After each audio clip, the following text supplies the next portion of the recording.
All right. For the methods of data gathering, so if you will look at the outline, we have the following: interview method, questionnaire, registration, observation, and experiments. Let's go quickly to each of those. So the first one, the interview or the direct method. So a method of person-to-person exchange between the interviewer and the interviewee. So I guess you have experienced this when you go out and talk to someone to get information from that person. So that's an interview. And what are positive benefits of this? It provides consistent and more precise informations since clarification may be given by the interviewee. Diba? Kasi kausap mo mismo. Pag meron ka rin hindi naintindihan sa sagot, you can elaborate further.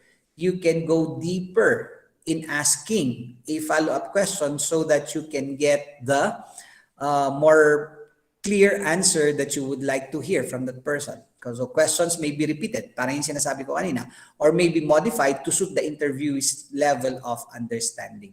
But of course, ang negative side naman yan is it will be time consuming. For example, yung sample size na required medyo marami, tapos yung sample na kailangan mo cannot be located in just one location, then it will be very time consuming. And aside from that, yun nga, example na kung halimbawa magkakalayo sila, it is not only time consuming, it would be even expensive.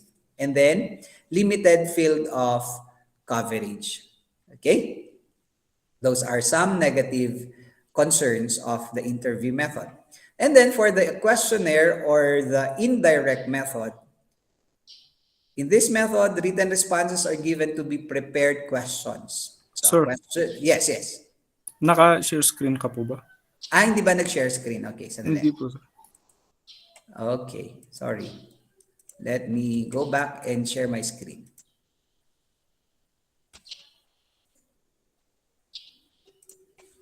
Ayan. So, going back, okay na?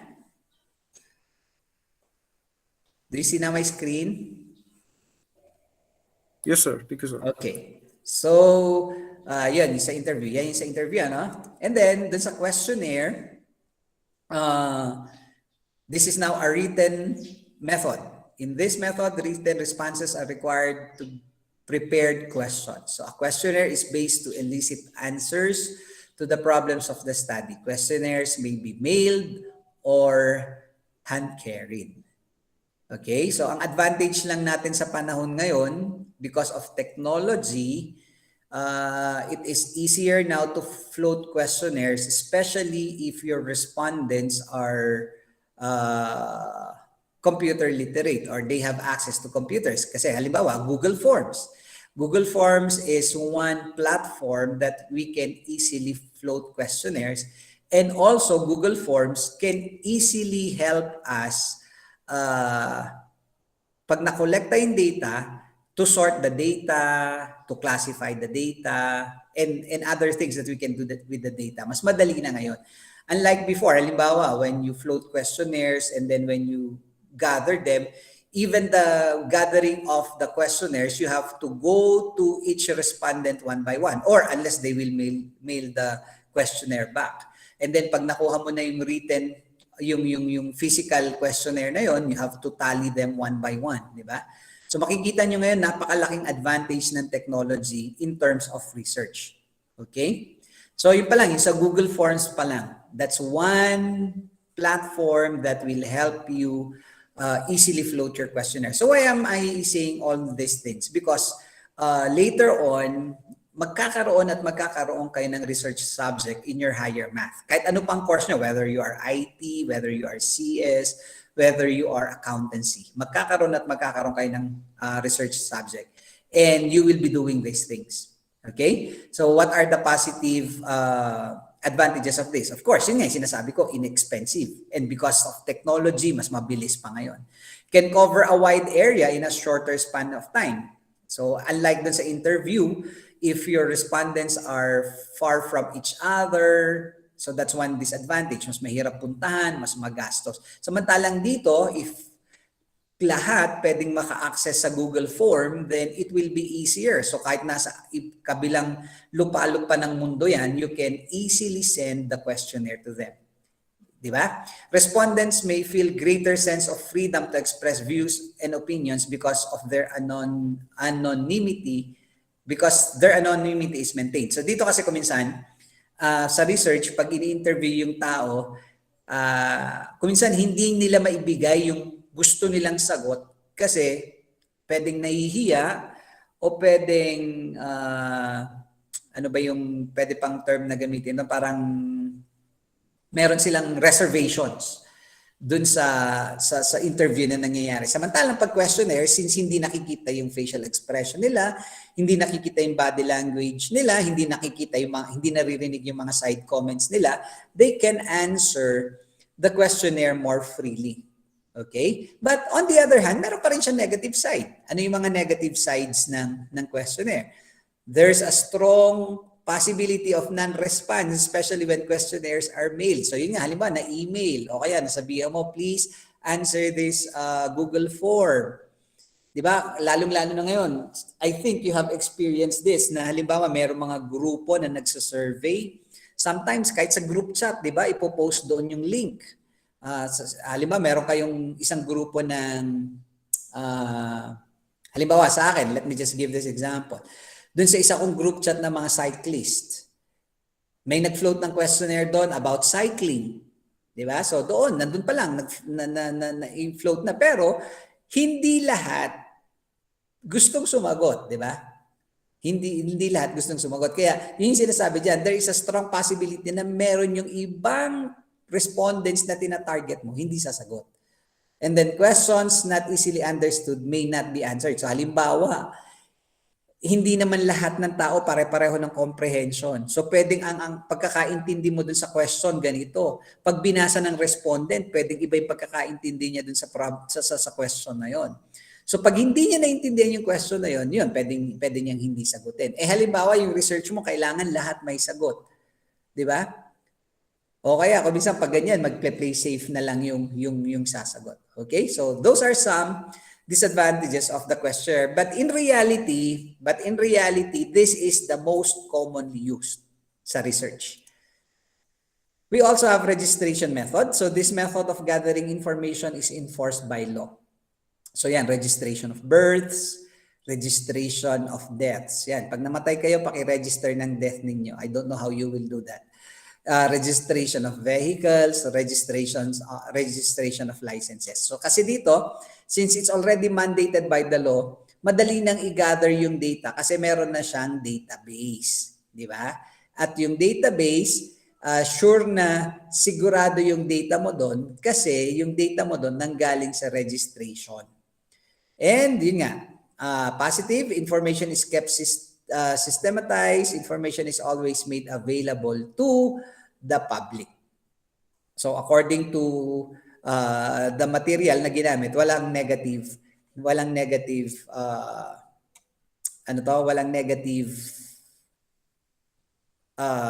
negative side itong part na to. Pero pag titingnan natin, because of data privacy, parang hindi ganun katotoo that information is always made available to the public. Diba? Because of the data privacy law. Because of the data privacy law, you cannot just have access to all information or any information sometimes, di ba, ng mga bagay na ganito. Kasi ito, ilang examples pa lang to. So there are also some that uses the registration method that actually the public cannot readily access the data. Though yung data nasa database lang, secured siya, complete siya, kuminsan mahaba yung process to gain the data. Okay? So pwede siguro maging disadvantage niya yon is because of the Data Privacy Act, hindi rin ganun kadali ma-access yung data. Observation method. So the investigator observes the behavior of the subject respondent. It is used when the subjects cannot talk or write. So positive, the recording of behavior at the appropriate time and situation is made possible. And experiment method. This method is used when the objective is to determine cause and effect relationship of certain phenomena under controlled conditions. It is usually used by scientific researchers. And I love this last part ng method na ginamit. Kasi ito very, very, very useful. Anong sabi niya rito? Kung halimbawa gusto mong magpakita ng cause and effect. Pag sinabing cause and effect, halimbawa, meron kang, halimbawa sa IT, graduate ka ng IT or CS later on, and then you would like to introduce a new programming language. So if you would like to introduce that new programming language, for that programming language to be sellable or saleable to your clients, dapat may advantage siya compared to the existing programming language, di ba? Kasi parang titingnan natin yung trend ng computer programming, di ba? Noon basic, di ba? Tapos nag-evolve yung ibang programming hanggang umabot sa C, C++, merong Java. Pag titingnan natin, ano bang advantage ng isa over dun sa isa? So, kung ikaw ang gagawa ng bago at gusto mong i-promote that your computer language is more efficient than the others, gagamit ka ngayon ng ganitong tinatawag na experimental research. Kasi i-compare mo yung research mo or i-compare mo yung product mo with a previous product. Pero ito, gagamit ka ngayon ng data na magpapakita na mas effective yung product mo. Let me just share my experience. When I took up my PhD and when I wrote my dissertation used the experiment method. So ano yung ginawa ko dun sa experiment method? So dun sa experiment method, nag-introduce ako kasi ng ano ba yung term nila sa intervention sa pag-aaral. So during the time, hindi pa pandemic, ang ginawa kong study is the introduction of learning management system and using gamification to increase learning, to increase interest, to increase involvement of students. So yung experiment class, yung experimental method, merong mga estudyante na kinuha ko ang data na hindi gumamit ng LMS. Okay? Tapos may mga sections na gumamit ng gamified LMS. And then, kinompare yung grades nila. Tapos gumawa ako ng questionnaire na kinompare yung performance, yung kanilang involvement. Gumawa ako ng questionnaire na tinatanong yung kanilang motivation. Okay? So, lumabas na doon sa method, mas tumaas yung performance, mas tumaas ang involvement, mas tumaas ang motivation nung nag-introduce nung gamified learning management system. Kaya ang naging conclusion ng study ko is yung gamified learning management system was an effective tool to increase the learning, the involvement, and motivation of students in learning mathematics. So, I am just sharing. Ganun ang experiment method. So ito kasi maganda, scientific.